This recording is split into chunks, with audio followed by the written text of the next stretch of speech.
The morning mist clung to the valley floor like ghostly fingers as Marcus Whitfield guided his horse along the narrow mountain trail. 3 years of solitude had taught him to read the land like a book, to notice every stone displaced, every branch broken, every sign that he wasn't alone in this vast wilderness. But nothing could have prepared him for what he found on the path ahead. She stood motionless in the center of the trail, a young Apache girl no more than 16, her dark hair braided with strips of leather and small bones. Her clothes were torn and dusty, speaking of hard travel and harder times. But it was what she held in her small hands that made Marcus's breath catch in his throat, a single eagle feather, pristine white with a black tip, held like an offering to the morning. Marcus reined in his horse, his weathered hand instinctively moving to the rifle at his side. The Apache wars had been brutal, leaving scars on both sides that would never fully heal. Trust was a luxury few could afford in this unforgiving land. Yet something about the girl's stillness, her obvious vulnerability, made him pause. She looked up at him with eyes that held depths of sorrow no child should carry. Her face was angular and proud, marked by the high cheekbones and strong jawline of her people, but there was a fragility to her that spoke of recent trauma.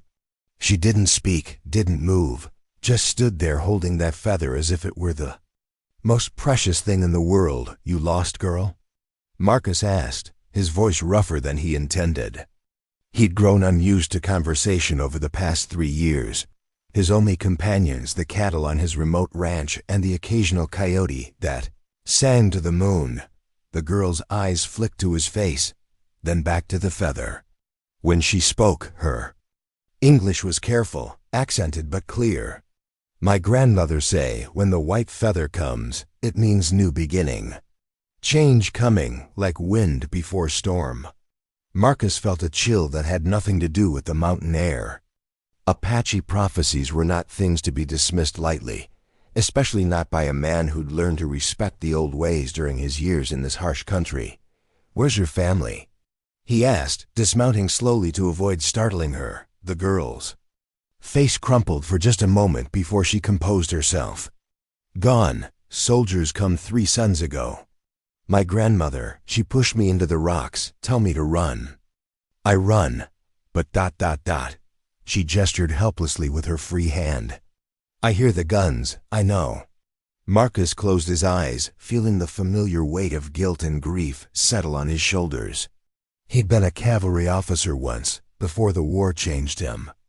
Before he'd seen too much death and chosen the isolation of ranching over the company of men who saw killing as just another day's work.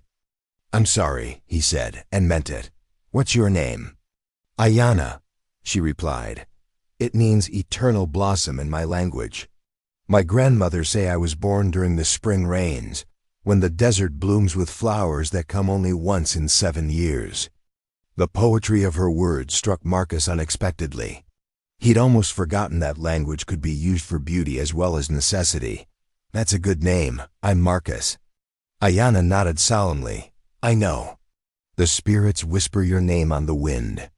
They say you are the one who feeds the hungry coyotes, who sets bones for the mountain cats so they do not starve in winter.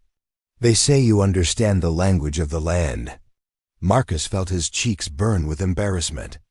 He'd thought his small acts of kindness toward the local wildlife were unobserved, just the habits of a man who'd grown too fond of solitude. "What do you want from me?" he asked, though he thought he already knew the answer. Aiyana lifted the feather higher, and Marcus could see it trembling in her small hands. "My grandmother, before she die, she have vision. She see white feather, and she see man with sad eyes who live alone with the mountains. She say when the feather comes, I must follow it to the man who will become my family, not by blood, but by choice." The words hit Marcus like a physical blow. Family. The word carried weight he'd been trying to forget for 3 years, ever since he'd lost his wife and young son to the fever that had swept through the valley settlements. He'd chosen this isolated ranch specifically to avoid the pain of human connection, to live with his grief in the company of animals and silence. "I can't," he said, his voice harsher than he intended. "I'm not ... I don't have a family. I live alone." Aiyana's eyes filled with tears, but she didn't lower the feather. "Please, I have nowhere else to go. The soldiers, they will put me in the reservation, far from the sacred places. They will cut my hair and make me forget my grandmother's songs. I will die there, maybe not in body, but in spirit." Marcus turned away, unable to bear the raw hope in her voice. He'd seen the reservations, knew what became of proud Apache children forced into schools that sought to kill the Indian to save the man. The thought of this bright, brave girl being broken by such a system made his stomach turn. "I don't know how to take care of a child," he said, his voice barely above a whisper. "Especially not. I mean, you're Apache. People won't understand." "I did not ask you to make me white," Aiyana said with quiet dignity. "I ask you to let me live. To let me remember my grandmother's stories and honor the spirits of my ancestors. I can work hard. I can help with your cattle. I know the medicines of the desert, the signs of weather, the languages of animals. I will not be burdened." Marcus looked back at her, seeing the steel beneath her vulnerability. Apache children were raised to be survivors, to find strength in hardship. But she was still just a girl, alone in a world that had shown her only cruelty. "The town folk," he began, then stopped. What did he care what they thought? He'd already been labeled a hermit, a madman who preferred cattle to people. Adding "Indian lover" to their whispers wouldn't change his life much. "I cannot force you," Aiyana said, lowering the feather slightly. "But my grandmother's spirit, she say the feather will know. It will choose the right person, the one with heart strong enough to see gift instead of burden." As if summoned by her words, a sudden wind swept down from the peaks, catching the feather and lifting it from her hands. Marcus watched in fascination as it danced in the air, spinning and swirling, before settling gently on his outstretched palm. The feather was warm against his skin, impossibly soft, and for a moment he could have sworn he felt something like electricity running through it. Aiyana's eyes widened, and she pressed her hands to her heart. "The spirits have chosen," she whispered. "The feather knows." Marcus stared down at the feather, then at the girl who watched him with such desperate hope. He thought of his empty ranch house, of meals eaten in silence, of nights spent staring at the fire and trying not to remember the sound of his son's laughter. He thought of his wife's voice, gentle and knowing, telling him that healing came through helping others heal. "Can you ride?" he asked suddenly. Aiyana nodded eagerly. "Apache children learn to ride before they walk." Marcus moved to his horse and swung into the saddle, then extended his hand down to her. "Come on then, let's get you home." The word home felt strange on his tongue after 3 years of thinking of his ranch as merely a place to exist. But as Aiyana grasped his hand and pulled herself up behind him, settling on the horse with the natural grace of her people, Marcus felt something shift inside his chest. Maybe it was time to stop just existing and start living again. As they rode toward the valley, Aiyana's arms wrapped securely around his waist, Marcus found himself wondering if the Apache girl was right about the feather. Maybe some gifts did come disguised as burdens. Maybe healing came not from avoiding pain, but from opening your heart to new possibilities. The sun climbed higher, burning off the mist and revealing the vast beauty of the mountain country. Behind them, the empty trail stretched back toward sorrow and loss. Ahead lay the unknown, fraught with challenges and complications. But for the first time in 3 years, Marcus Whitfield felt something he'd almost forgotten. Hope. And in his shirt pocket, carefully wrapped in cloth, the white feather with its black tip rested against his heart like a promise. The ranch house sat in a natural hollow between 2 hills, surrounded by pastures where Marcus's cattle grazed in the afternoon sun. As they approached, Aiyana's grip on his waist tightened slightly, and he could feel her tension through his. shirt. This was the moment of truth, when she would see the reality of the life he was offering, sparse and solitary as it was. "It's not much," Marcus said, dismounting and helping her down. "But it's solid, and it's safe." Aiyana stood silent. For a long moment, her dark eyes taking in every detail of the homestead. The house was built of logs and stone, practical rather than beautiful, with a wide porch that faced the morning sun. A barn stood nearby, along with a chicken coop and a small vegetable garden that had been sadly neglected. It was the home of a man who'd forgotten how to hope for company.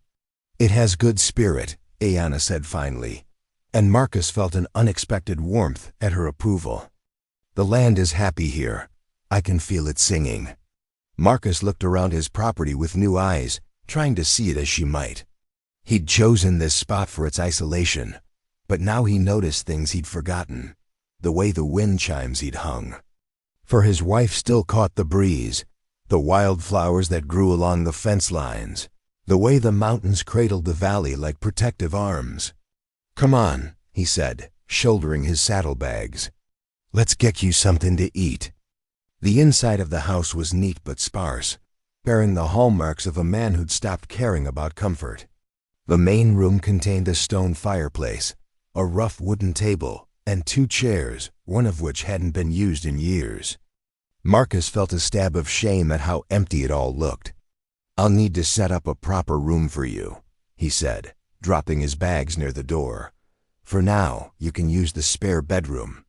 It's been storage mostly, but it's got a bed." Aiyana nodded, but her attention was caught by something else. On the mantelpiece sat a small photograph in a silver frame, a young woman with kind eyes and a little boy with Marcus's stubborn jaw.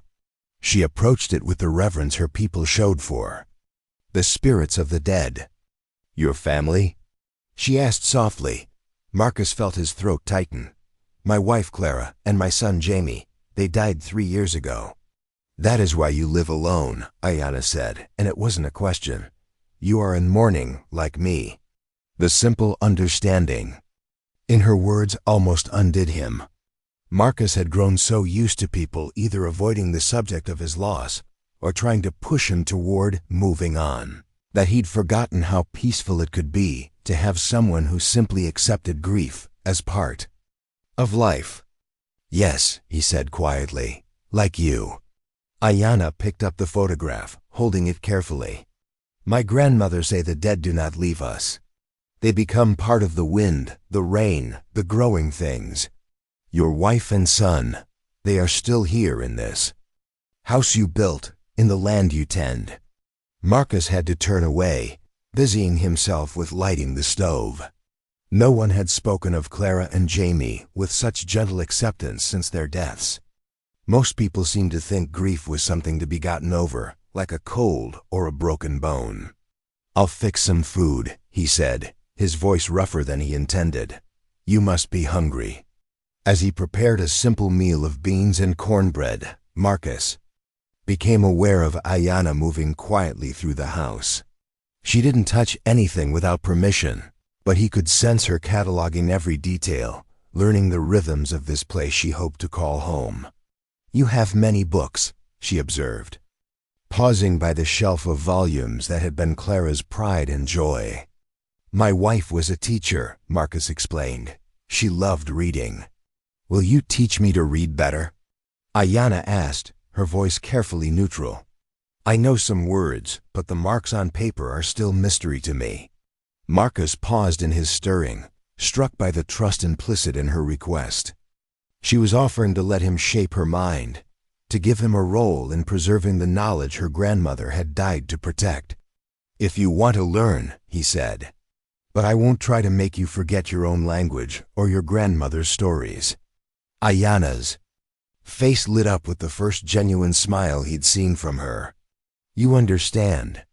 Many white people, they think Apache ways are inferior, that we must lose ourselves to become civilized. But my grandmother say true wisdom comes from knowing many languages, the language of books, the language of the wind, the language of the human heart." Over the simple meal, Marcus found himself drawn into conversation unlike any he'd had in years.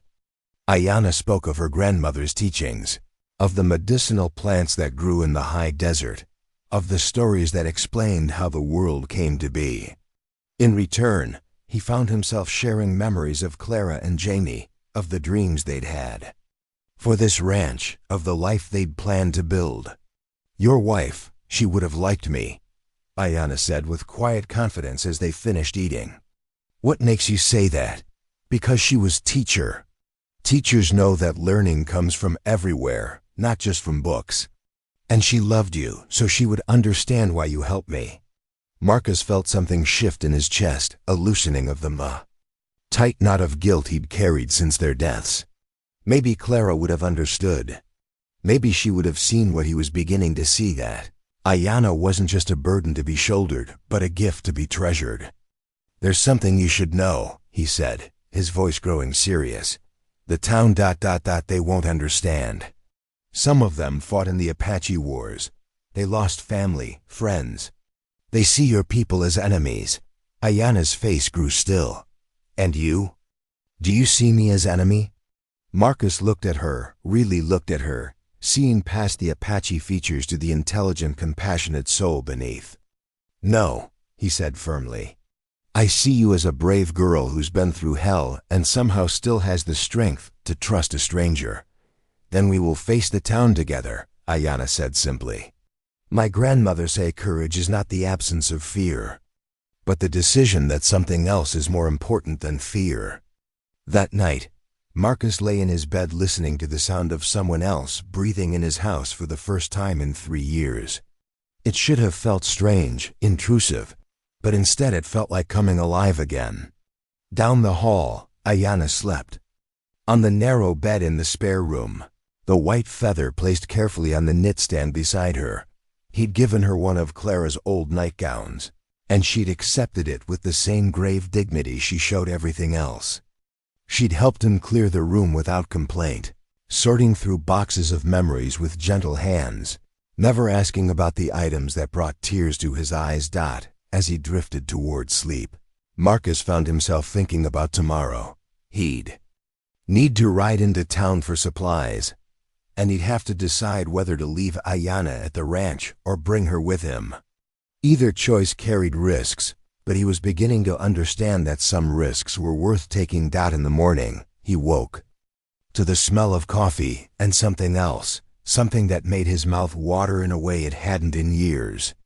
He dressed quickly and found Aiyana at the stove, tending to what looked like pancakes but smelled like heaven. "Apache fry bread," she explained, sliding a golden cake onto a plate. "My grandmother's recipe. She say it can make anyone feel at home." Marcus took a bite and felt his eyes widen. The bread was crispy on the outside, soft on the inside, with a flavor that was both familiar and exotic. It was the best thing he'd tasted in 3 years. "This is incredible," he said, taking another bite. "Where did you learn to cook like this?" Aiyana smiled shyly.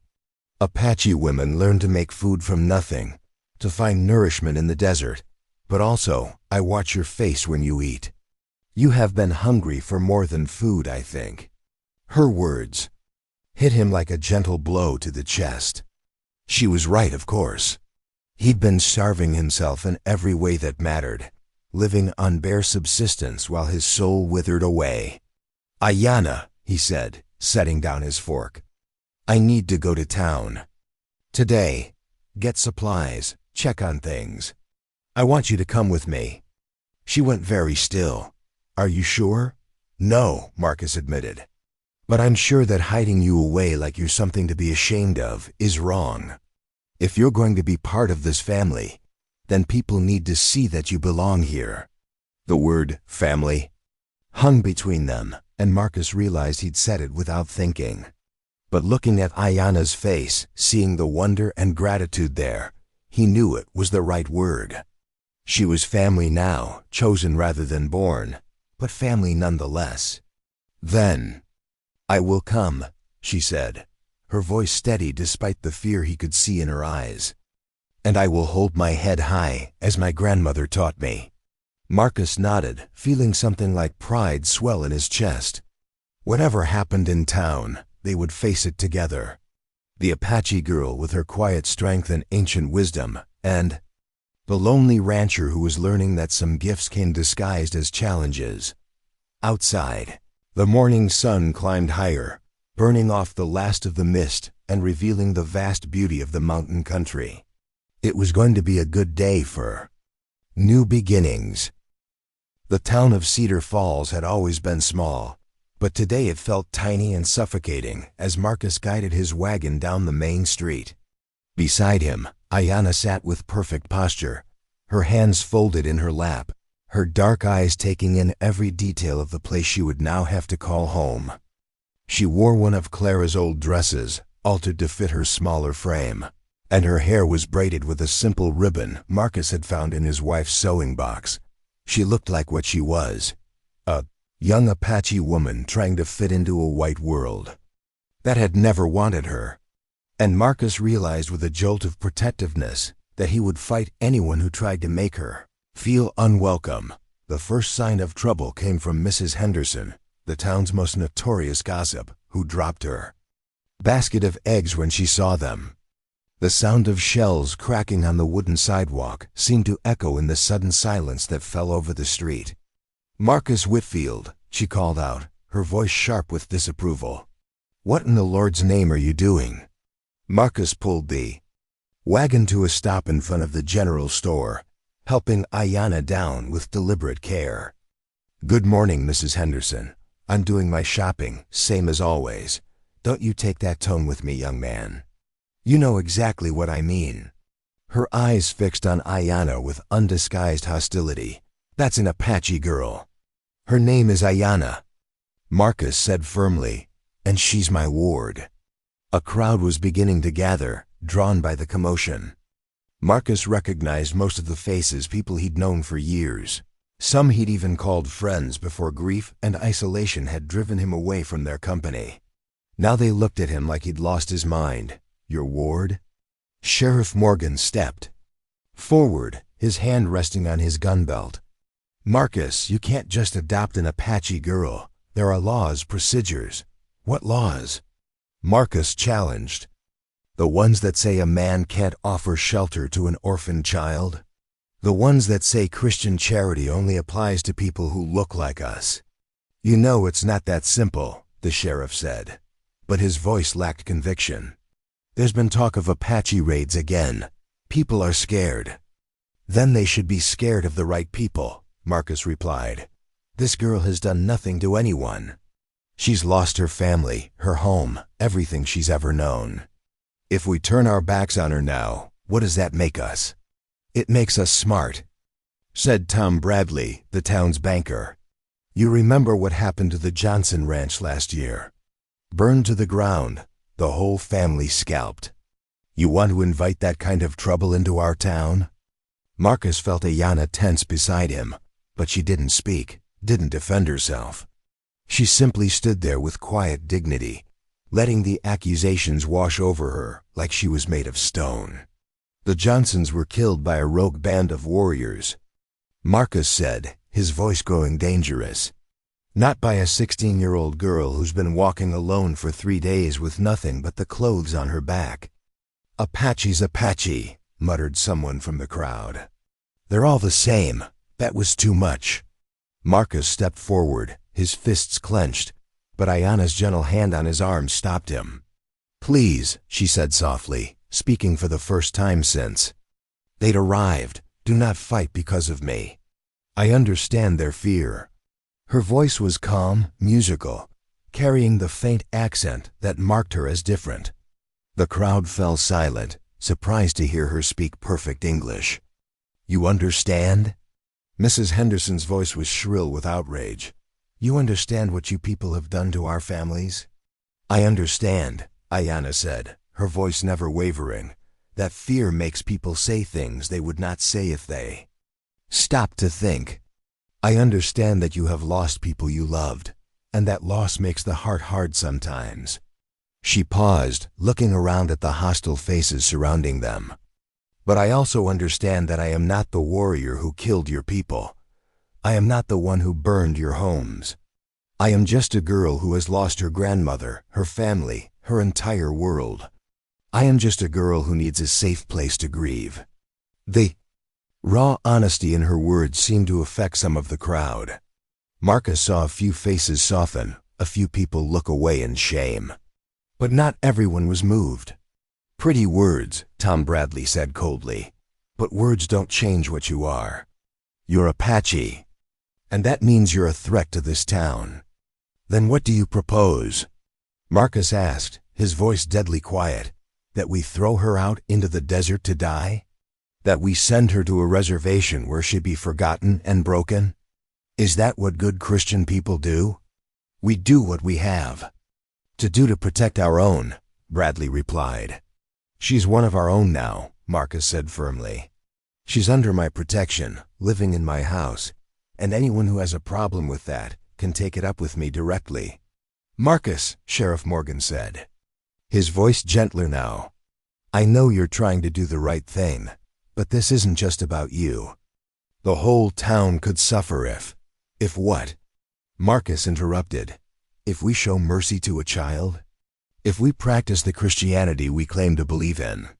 If we judge people by their actions instead of their blood?" An uncomfortable silence fell over the gathering. Marcus could see the conflict in many faces, the struggle between fear and conscience, between prejudice and compassion.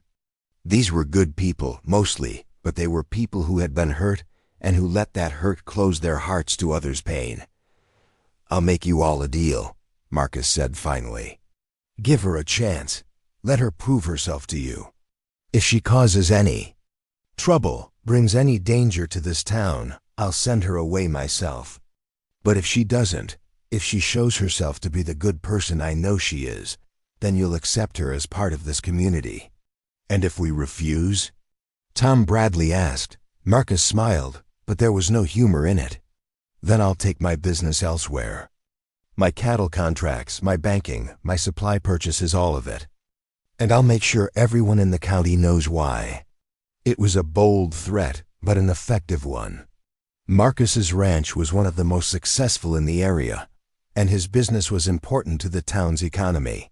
The merchants in the crowd began to look nervous. "That's blackmail," Bradley sputtered. "That's business," Marcus replied. "And it's also the right thing to do." Sheriff Morgan stepped forward, his face troubled but resigned. "All right, Marcus, we'll give her a chance. But the first sign of trouble, there won't be any," Marcus said confidently. "Will there, Aiyana?" Aiyana lifted her chin, meeting the sheriff's gaze directly. "I give you my word, Sheriff. I will cause no trouble for your town. I will work hard, obey the laws, and try to be worthy of the chance you give me." The sheriff nodded slowly. "Then I guess we'll see what happens." The crowd began to disperse, people returning to their business with much muttering and head shaking. Marcus and Aiyana made their way into the general store, where the owner, Mr. Peterson, served them with professional courtesy, if not warmth. As they loaded supplies into the wagon, Marcus noticed Aiyana's hands trembling slightly. The confrontation had cost her more than she'd let on. "You did well," he said softly. "I'm proud of you." "They hate me," she whispered. "They will always hate me." "Some will," Marcus admitted. "But not all. And those who matter will come to see what I see, a brave, kind, intelligent young woman who deserves a chance at happiness." Aiyana looked up at him, her dark eyes bright with unshed tears. "Why do you do this? Why do you risk so much for me?" Marcus was quiet for a long moment, thinking about his answer. "Because Clara would have," he said finally. "Because it's the right thing to do. And because ... he paused, struggling with words. "Because you've given me something I thought I'd lost forever." "What is that?" "A reason to care about tomorrow," Marcus said simply. "A reason to believe that good things can still happen in this world." As they drove out of town, Marcus felt the weight of hostile stares, but also something else, a sense of rightness, of purpose he hadn't felt in years. Beside him, Aiyana sat quietly, the white feather visible in her hair, catching the afternoon light. "My grandmother was right," she said suddenly. "The feather did choose correctly. You are a gift, Marcus Whitfield. A gift from the spirits to a girl who thought she had nothing left to lose." "We're gifts to each other," Marcus replied. "That's what family is, people who choose to take care of each other, no matter what the world throws at them." As they rode toward home, the sun beginning to set behind the mountains, Marcus felt something he hadn't experienced in 3 years: complete peace. He had a family again, chosen rather than born, but family nonetheless. And he would protect that family with everything he had. The white feather in Aiyana's hair caught the last rays of sunlight, seeming to glow with inner fire. New beginnings, her grandmother had said. Change coming like wind before a storm. Storm had come and passed, and they had weathered it together. Now came the harder work of building a life, of proving that love could bridge any divide, that family was not about blood, but about choice. And in the growing darkness, with the lights of their ranch house glowing warmly in the distance, Marcus Whitfield and his Apache daughter rode toward home, toward hope, toward the future they would build together one day at a time. Thank you for joining Marcus and Aiyana on their incredible journey of healing, acceptance, and chosen family. This powerful story reminds us that love knows no boundaries, and that sometimes the greatest gifts come in forms we never expected. If this tale of courage and compassion touched your heart, please subscribe to our channel for more moving stories from the American frontier and beyond. Your support helps us continue sharing these important stories about the bonds that unite us all. Like, share, and subscribe. There are many more adventures waiting for you at our growing library of Western Tales.